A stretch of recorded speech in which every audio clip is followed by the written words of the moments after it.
the latest news concerning Mars, and this picture has to do with the clouds on Mars. This is a NASA image, clouds on Mars, and various very strange geological formations. Now, thousands of ancient super-eruptions have been detected on Mars, according to geophysical research letters. This is on Science Alert.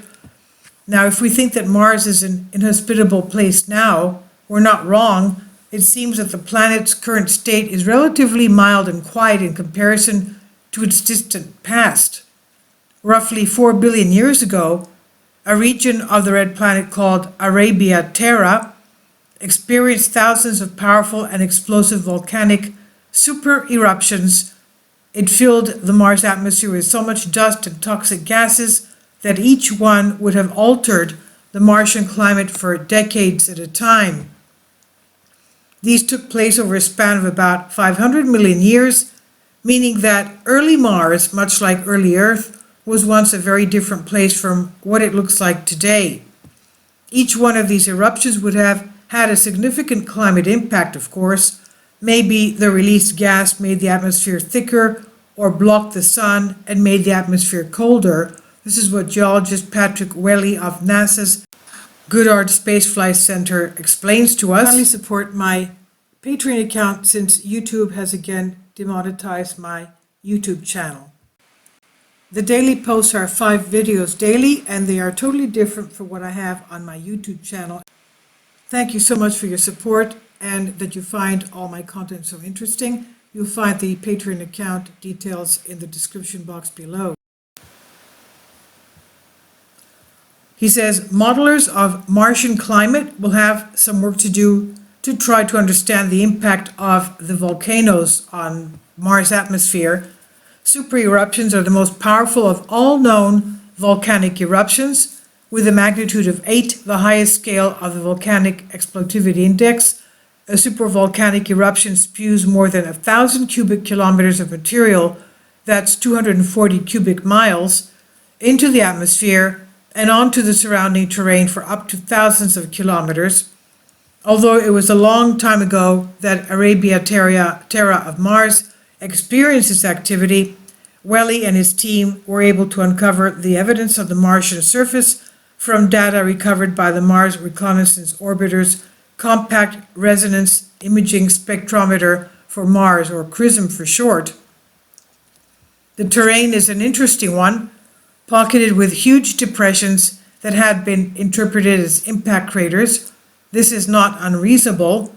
Mars is covered with the things, but in 2013, papers suggested a different origin, not impact craters at all, but calderas. These are depressions left behind after a supervolcano has blown its stack, and once the magma is evacuated, the rock above has no structural support. It collapses into a sort of a huge sinkhole. Welly and his team were intrigued by this idea, but it can be hard to tell impact craters and calderas apart without looking at them more closely. So they looked for something else. The massive volume of volcanic ash that would have been deposited in these colossal eruptions.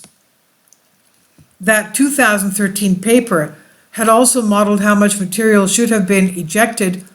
Another paper suggested that Arabia Terra terrain could contain ash deposits from ancient eruptions, and yet another worked out the effect of Martian atmosphere that would have had on ash dispersal.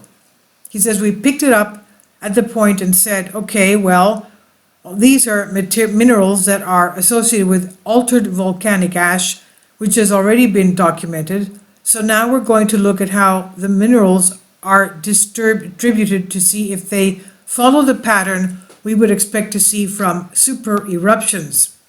This is what volcanologist Alexandra Mateja Novak of Johns Hopkins Applied Physics Laboratory said. Because Arabia Terra is eroded to show layers of rock, the team took their volcanic mineral profile and started analyzing. They found layer deposits indicative and diagnostic of altered volcanic ash throughout that region. These include aluminum-dominant minerals such as montmorillonite, Golite, and allophane. A three-dimensional topographic map of Arabia Terra then revealed how these minerals were layered. They were exactly where they were predicted to have fallen 4 to 3.5 billion years ago. And finally, the predicted volume of volcanic fallout allowed the team to figure out how many individual eruptions there had been, and it's huge. There were somewhere between 1,000 and 2,000 huge individual super-eruptions over 500 million years. That's amazing. The researchers estimate that over 6 supervolcanoes might manage this activity if each erupted every couple million years. This is really strange, the researcher said.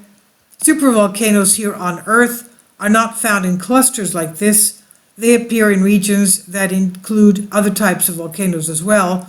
And it's not like Mars only has one type of volcano either. So why should Arabia Terra appear so exclusively to host volcanic monsters? And why have we have not found any other supervolcanoes on Mars? People are going to read our paper and go, how could Mars do that? How can such a tiny planet melt enough rock to power thousands of super eruptions in one location? This is what geologist Jacob Richardson of NASA Goddard asks. He says, I hope these questions bring about a lot of other research. This is on Science Alert by Geophysical Research Letters. Please leave your comments and thank you for your support.